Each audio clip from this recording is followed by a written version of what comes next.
بسم الله الرحمن الرحيم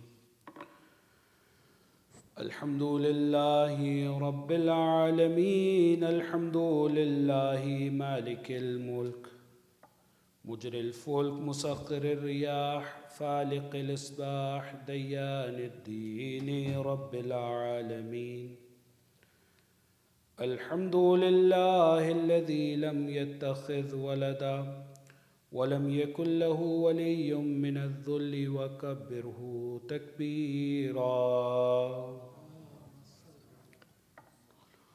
ثم الصلاة والسلام والتحية والإكرام على النبي الأمي المكي المدني سيدنا ومولانا ومولى الثقلين بالقاسم محمد اللهم صل على محمد وعلى أهل بيته الطيبين الطاهرين المعصومين المظلومين الغر الميامين الذين أذهب الله عنهم الرجس وطهرهم تطهيرا ولعنة الدائمة على أعدائهم من حين عداوتهم إلى قيام يوم الدين أما بعد فقد قال الله الحكيم في كتابه الكريم وقوله الحق بسم الله الرحمن الرحيم ألم نجعل له عينين ولسانا وشفتين وهديناه النجدين فلاقتحم العقبة وما أدراك ما العقبة فك رقبة أو إطعام في يوم ذي مسغبة يتيما ذا مقربة أو مسكينا ذا متربة ثم كان من الذين آمنوا وتواصوا بالصبر وتواصوا بالمرحمة عليكم السلام أولئك أصحاب الميمنة والذين كفروا بآياتنا هم أصحاب المشأمة عليهم نار مؤصدة آمنا بالله وصدق الله العلي العظيم صلوات. Respected elders, my dear brothers and sisters, Assalamu alaikum wa rahmatullahi wa barakatuh. First of all, we all are thankful to Almighty Allah subhanahu wa ta'ala who has bestowed upon us this opportunity that we are in His service on such a wonderful, blessed day, Friday, which is considered as the day, the leader of the days of the week, Sayyidul Ayyam. And no moment can be better than the moment which we spend in the remembrance of Allah subhanahu wa ta'ala, especially while offering our weekly communal prayer, Friday prayers. Brothers and sisters, as we are moving towards the end of this month of Safar, which is the second month of the Islamic lunar calendar after the month of Muharram, and naturally we, the followers of Ahlul Bayt especially, and Muslims in general, these 2 months are very important in regards to remembering the message of our leader, the grandson of the Prophet of Islam, Hazrat Imam Hussein alayhi salatu wassalam, salawat. Just last week, we all have seen and observed through the media that approximately 21 million people, in fact more than that, were gathered around the city of Karbala, paying their respect and remembering the sacrifice of Sayyid al-Shuhada Aba Abdullah, which itself is a very important and remarkable event for the world to know the message of Imam Sayyid al-Shuhada. One very important message which we learn, and that is acknowledged by many non-Muslims, that the struggle of Imam Sayyid al-Shuhada has taught us that you can defeat your opponent even while being oppressed. So not necessarily you have to deal with your opponent in the same way that opponent is dealing with you in terms to be the successful. Imam Sayyid al-Shuhada, no matter whatever oppression and tyranny he had to go through, especially during the episodes of the Karbala, we see that he did not lose his patience and he did not leave his trust and faith in Allah subhanahu wa ta'ala. And more oppressor was oppressing Imam Sayyid al-Shuhada, more patience and the perseverance was reflected by the personality of Imam Sayyid al-Shuhada. Therefore, we see all across the globe people, they try to go to Najaf and start walking from there towards Karbala to show their respect and to acknowledge that remarkable contribution of Imam Sayyid al-Shuhada towards the preservation of Islam. So as many of you must be aware that as we are approaching towards the end of the month of Safar, there are three important occasions which we remember.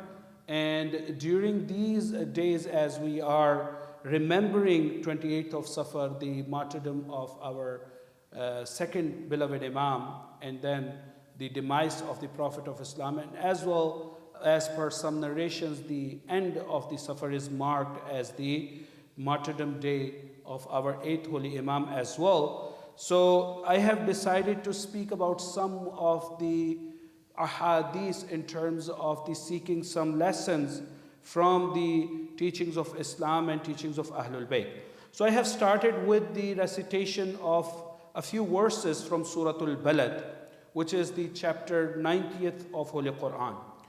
I have started reading from the verse number 7, and the chapter begins by taking swear and oath. Allah subhanahu wa ta'ala takes oath to the holy city and the noble city, and then the people who reside in that. So when Allah subhanahu wa ta'ala speaks about one reality in verse number 7, he says, verse number 8, Alam naj'al lahu aynayn. Have we not made for him two eyes? Wa lisanan wa shafatayn. A tongue and two lips. Wa hadaynahu najdayn. And shown him the two paths. So these three verses are very important in terms of some of the faculties which Allah subhanahu wa ta'ala has given to every human being. So when we speak about the creation of human being, we see that human beings are a unique creation of Allah subhanahu wa ta'ala. In Surah At-Teen, Allah subhanahu wa ta'ala speaks about the physical creation of human being, that how wonderful and marvelous it is. Allah says, لَقَدْ خَلَقْنَا الْإِنسَانَ فِي أَحْسَنِ تَقْوِيمٍ. That verily, I have created the human being in best of the postures. As compared to other creatures of Allah subhanahu wa ta'ala, Allah has created human being in perfect posture in terms of this human being living a successful life in this world, so that person can acquire the best in hereafter. What few faculties are very important in that regard? Quranic verses are speaking. Alam naj'al lahu aynayn. That have we not placed these two eyes to every human being? Wa lisana wa shafatayn. And one tongue and two lips. Naturally, when we look at these two verses of Holy Quran, we think about the literal translation, literal manifestation, that these two eyes, one tongue and two lips. And it is okay to consider at a primary level that Allah has given us few favors. For instance, the hands and the legs and the head and the ears. All these things are very important, but among all body parts and limbs, eyes, lips, and tongues are very important. Therefore, Allah subhanahu wa ta'ala is referring to them. And indeed, you know, when we speak about 5 faculties of every human being, these faculties are very important in terms of tasting, first of all, and then looking, observing, and then speaking. It is one of the unique characteristics of Allah subhanahu wa ta'ala's creation that He has graced human being with the power of communication. that we communicate through our tongue, through our mouth, and our lips and the tongue, it plays a very vital and crucial role in terms of communication with each other. And very similarly, in terms of learning knowledge, the eyes are the best of the resources and intakes for human being to acquire the knowledge. Among 5 faculties, we touch and we learn about the roughness or softness of a surface. We hear different voices, we hear different people, but looking at something, it is very important. In fact, Farsi phrase says, "Shanidan ke bawad manand didan," that whenever you listen to something, it cannot be comparable to what you look through your eyes. And it also tells us a very important reality, which is reflected in one of the ahadith narrated by many of the members of family of the Prophet, but Imam Hassan al-Mujtaba alayhi salatu wasalam, when he was inquired, what is the distance between haqq and batil? He replies back that 4 fingers. And when he was asked, how would you explain that? And he would say, look, whatever you hear, this could be wrong or right. But what you look through your eyes, it is something you have to faith in and believe in. Many of the times people, they come and backbite and they gossip and they speak against the people. Islam is encouraging us, do not believe in them unless you watch and you see by your own eyes. Therefore, Allah subhanahu wa ta'ala, in the metaphorical explanation, as I have explained the literal explanation, the metaphorical explanation is that these are 2 very important faculties of human being in terms of acquiring the knowledge. And then right away in verse number 10, Allah says, وَهَدَيْنَاهُ النَّجْدَيْنِ. When Allah speaks about the eyes and the tongue and the lips, He says, and we have shown him the 2 paths. Najdain, 2 paths. So what are these 2 paths? So now if we take the previous verses in a metaphorical sense, now very clearly we know that Allah subhanahu wa ta'ala is referring to 2 paths. The path of the right and the path of wrong. So every human being is given this chance. In fact, it removes that doubt which presents in some of the minds that Allah subhanahu wa ta'ala has either created us with compulsion or He has created us with absolute free will. So people who say that Allah has created us with absolute free will, they need to know Allah says that I have shown them 2 paths. So there is a choice, but at the same time Allah says that I have given the eyes, I have given the tongue. And then next verse says فَلَقْتَحَمَ الْعَقَبَةِ. And people who would say that Allah has created us with the force and it is predestined, we need to know that it is not the case. Therefore, when Allah says, I have shown the 2 paths, and the other verses of Quran as well, إِمَّا شَاكِرًا إِنَّا هَدَيْنَاهُ السَّبِيلِ إِمَّا شَاكِرًا وَإِمَّا كَفُورًا. It's up to the human being to accept or the reject. Therefore, brothers and sisters, the concept and the theology of mujbira, who would think that everything is predestined and a person has no free will, it's wrong. And very similarly, people who would say that there is absolute free will and person has no compulsion by Allah subhanahu wa ta'ala, and Allah subhanahu wa ta'ala has no role in terms of things being predestined, that is also wrong. The actual concept and the belief of Ahlul Bayt and Ahlul Bayt which they have taught us, al-amru bayn al-amrayn. At the same time, when Allah subhanahu wa ta'ala has given us these 2 choices, He has also given us a power and He has given us the choice and the freedom to choose between right and wrong, but at the same time He has taken few things in His hands as well. So those things are predestined. Therefore, ulama, they have explained and they have reconciled by saying there are 2 kinds of alwah. One is lawh mahwu ithbat and other is lawh mahfuz. Allah subhanahu wa ta'ala has a knowledge of lawh mahfuz which is there, but lawh mahwu ithbat, the tablet which is erasable and rewritable, is the tablet where Allah subhanahu wa ta'ala has given us the choice. For instance, if for someone Allah subhanahu wa ta'ala has destined the life for instance 55 years, and on 55th year, the day it was destined for that person to die, if that person gives charity out, for instance, that prolongs the life of that person. But it was in the knowledge of Allah subhanahu wa ta'ala. And again, when I say was, or it will be, or it was, these are our own term to understand, because Allah subhanahu wa ta'ala is beyond the realm of time and space. So these are the problems, how we communicate and how we perceive the things.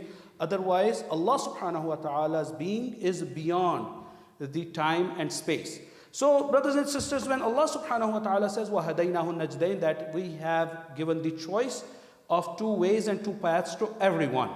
So now, فَلَقْتَحَمَ الْعَقَبَةِ وَمَا أَدْرَاكَ مَا الْعَقَبَةِ فَكُّ رَقَبَةِ. These three verses, 11, 12, and 13. Yet he has not embarked upon the uphill task. And what will show you what is the uphill task? Allah subhanahu wa ta'ala is referring to uphill task to mention it, the importance, the freeing of a slave. Now Allah subhanahu wa ta'ala says that when you go to uphill task to purify yourself, and when you choose to go to the path which is the right path, it is difficult. What are some of the actions we need to do in terms of going to that right path? Freeing the slave. أو إطعام في يوم ذي مسغبة, and feeding the needy on a day of starvation. يتيما ذا مقربة, and an orphan among relatives. أو مسكينا ذا متربة, and needy man in desolation. So these four things are connected to the society, but in terms of the physical needs of the people. For instance, freeing a slave, helping someone, or helping an orphan, raising an orphan, and helping a destitute miskin. But next thing is even more important than the previous things. ثُمَّ كَانَ مِنَ الَّذِينَ آمَنُوا وَتَوَاصَوْا بِالصَّبْرِ وَتَوَاصَوْا بِالْمَرْحَمَةِ, while being one of those who have faith and who enjoin one another to patience and enjoin one another to compassion. So this verse is very important, and I will spend a couple minutes in next sermon as well. I pray to Allah subhanahu wa ta'ala to forgive our major and minor sins, Ya Allah. Bismillahir Rahmanir Rahim. Qul huwa Allahu ahad, Allahu samad, lam yalid wa lam yulad, wa lam yakul lahu kufuwan ahad. Sadaqallahu al-aliyyul azim. Please recite 3 loud salawat.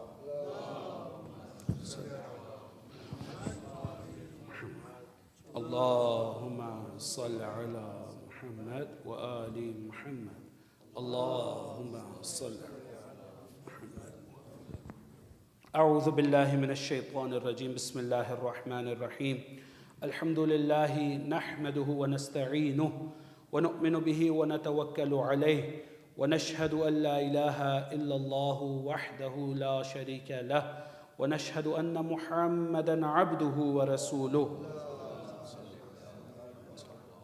اللهم صل على محمد المصطفى خاتم النبيين وعلى علي أمير المؤمنين وعلى فاطمة الزهراء الصديقة الكبرى وعلى الحسن والحسين سيدا شباب أهل الجنة وعلى علي بن الحسين زين العابدين ومحمد بن علي باقر العلم الأولين والآخرين وجعفر بن محمد الصادق البار الأمين وموسى بن جعفر الكاظم وعلي بن موسى الرضا المرتضى ومحمد بن علي التقي الجواد وعلي بن محمد الهادي والحسن بن علي الزكي العسكري والحجة بن الحسن القائم المهدي حججك ومنائك على بلادك.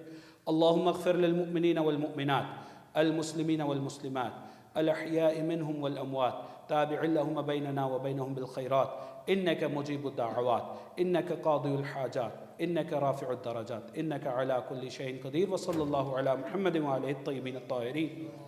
عليكم السلام. بسم الله الرحمن الرحيم وبه نستعين إنه خير ناصر ومعين. رب اشرح لي صدري ويسر لي أمري واحلل عقدة من لساني يفقهوا قولي. أما بعد. أيها الإخوة والأخوات أوصيكم ونفسي بتقوى الله. Dear brothers and sisters, I enjoin myself and I invite all of you towards the piety and righteousness and taqwa, which is indeed the best and the only course of salvation in this world and in hereafter. Brothers and sisters, speaking about the 90th chapter of Holy Quran, we spoke about the verse number 17 after speaking about the choice given to every human being to choose between right or wrong path, and the path which is more difficult indeed requires human being to be mindful of the social and communal responsibility in terms of the family and the extended family and the society, but at the same time, in terms of guiding people and joining them, it is another one very important task, which we see in verse number 7, where Allah subhanahu wa ta'ala says, ثُمَّ كَانَ مِنَ الَّذِينَ آمَنُوا وَتَوَاصَوْا بِالصَّبْرِ وَتَوَاصَوْا بِالْمَرْحَمَةِ. And verse number 18 says, أُولَٰئِكَ أَصْحَابُ الْمَيْمَنَةِ. Indeed, they are the people of the right hand.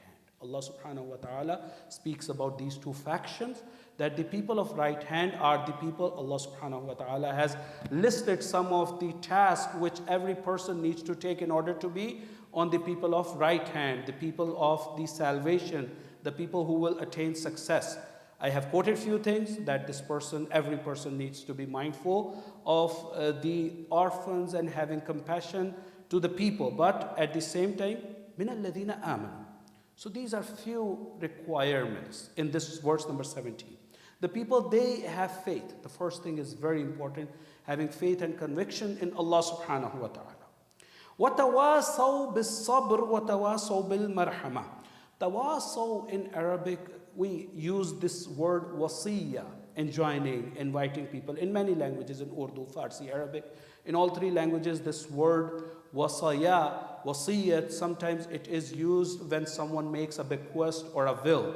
But it is also used, tawasaw in Arabic, when some root words or root letters, they go in babu tafa'ul, it comes the cohesion or in terms of the reciprocal action. So it's not that one person is enjoining other.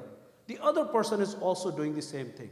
So it's very important and crucial, especially in terms of laying the foundation in the household, in the family, and then at an extended level in the society. That sometimes we feel that we need to invite people to good and we need to stop them from evil. But we feel that it's not necessary for us. For instance, I am wearing amama, I am a scholar, so I have learned for many, many years and I don't need to be guided. No, it's not the case. Every human being, or for instance, I am the head of the household. So I need to invite everyone in my family towards piety, towards righteousness, and I am exempted from that. And it happens many of the times. We see in the society. Older siblings, they deal with the younger siblings as they are perfect, and they need to correct the behavior of the younger siblings. We see that hierarchy system, but Quran speaks whatever position you are having in that hierarchy, but you need the constant reminder for each one of you. وَتَوَاصَوْا بِالصَّبْرِ وَتَوَاصَوْا بِالْمَرْحَمَةِ. So first thing, that we have to have faith, and then we have to have the reminders for each other for the patience, and then the reminder of marhama, compassion. It is also very important, brothers and sisters, as we are going through the month of Safar and the end of the month of Safar, the second month of Islamic lunar calendar is marked with the demise of the Prophet of Islam, Muhammad Mustafa sallallahu alayhi wa sallam. He speaks about the akhlaq. Therefore, when we look at the verses of Quran, Allah says, وَمَا أَرْسَلْ بِسْمِ اللَّهِ الرَّحْمَنِ الرَّحِيمِ وَمَا أَرْسَلْنَاكَ إِلَّا رَحْمَةً لِلْعَالَمِينَ. That we have not sent you but a rahmah, or a mercy for the humankind. And rahmah is one of the traits of akhlaq. Therefore, Prophet of Islam says, إِنِّي بُعِثْتُ لِأُتَمِّمَ مِن مَكَارِمَ الْأَخْلَاقِ. That I am sent to humanity to perfect their makaram, their etiquettes, their manners. Therefore, if you connect all these things to the verse number 17 of Surah Al-Balad, which we just have recited, one great lesson which we can take home today is that we need to enjoin ourselves and others towards the patience, reminding them of the patience, and reminding them of compassion and mercy. And that enjoining others needs to be done through the compassion. We see the Prophet of Islam, one good example for us. Therefore, Allah subhanahu wa ta'ala says, لَقَدْ كَانَ لَكُمْ فِي رَسُولِ اللَّهِ أُسْوَةٌ حَسَنَةٌ. There is a perfect role model for us in the life of the Prophet. How Prophet would enjoin people towards sabr or Islam or towards the compassion. We see the utmost patience through the life of the Prophet. Entire life, it was displayed and manifested through the entire life. We have many, many stories. We know these stories, for instance, from someone who used to throw the garbage on the Prophet. How Prophet would respond back to that. When he sees that for a few days there is no garbage, he goes and tries to find out what happened to that woman. Although she was not Muslim, she had hatred towards the Prophet. Prophet goes and visits her, and Prophet cleans her house. Prophet helps her to an extent where she says that I have faith that you are the true apostle of God. Therefore, brothers and sisters, and many, many other stories. For instance, Taif, how people would deal with him, how people would verbally and physically abuse the Prophet to an extent where his whole body is wounded.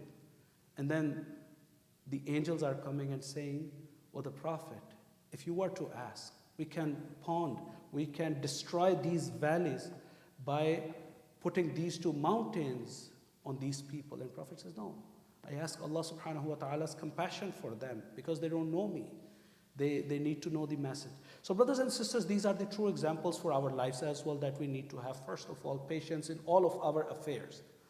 And then sabr. Sabr has many definitions, many implications, many examples in terms of ourselves being steadfast on the path of Allah subhanahu wa ta'ala in all situations, and in joining people with the patience as well. Many of the times in our lives there are situations where we lose our patience, but this verse of Quran says if we want to be at right path, if we want to be among the people who will attain salvation in hereafter, we should not give up.